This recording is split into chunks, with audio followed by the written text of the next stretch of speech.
Buddy Collette is a treasure in Los Angeles jazz history. Saxophonist, flautist, clarinetist, composer, band leader, and teacher, Buddy Collette was a stalwart of the Central Avenue jazz scene. He is said to be the first African-American musician to perform on television on Groucho Marx's program, You Bet Your Life, as part of the studio orchestra. He was also a pioneer civil rights activist who worked to desegregate the musicians' union here. His students included Eric Dolphy, Charles Lloyd, Sonny Criss, and James Newton. In 1996, the Library of Congress commissioned Mr. Collette to write and perform a concert to celebrate his long career. And most important to tonight's program, Buddy Collette was Charles Mingus's rock. Buddy Collette, thank you for being here. Thank you very much. What a moment, especially growing up with this young man, Mr. Mingus. We met when we were about 12 years old. And most of this is true that I can remember. Actually, I met Charles at Compton Avenue, and I hope I can get this right. It's been a long time, you can bet. But anyway, somebody told me, said, you will know Charles when you see him. He plays cello, he's bow-legged, and they had a lot of things, and so I remembered all of that. So one day I see this gentleman walking on Compton Avenue near Success. But anyway, maybe that was a good point, Success. He really made it, that guy did. I didn't know what he was doing half the time, but I understood it in a way, if you can believe that.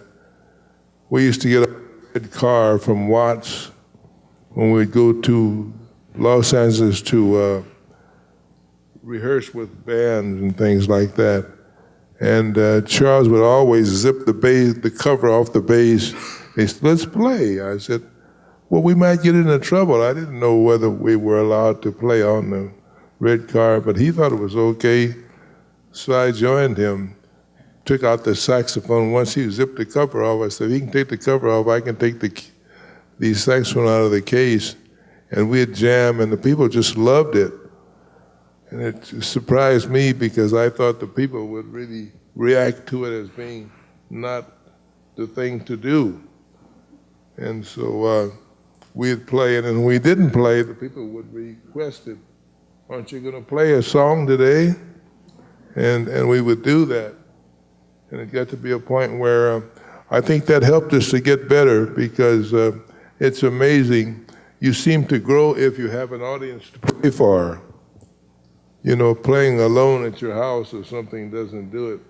We watched their faces, and so we knew that we were doing pretty well. We could play some of the songs we'd heard from Ellington and Basie and bands like that. So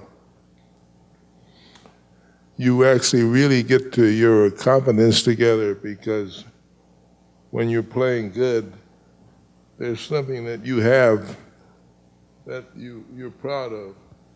We can play like Ellington, we can play like, not quite, but I'm saying, we felt we could because the people would hear those melodies and they would believe that they knew them already. And we reminded them of something that only the great players played at that time because we were doing it all the time. Charles would come to my house every day of the week and always want to jam with me or play together. And he was not happy unless he was playing his instrument. And a lot of times he wasn't happy when he was playing it either.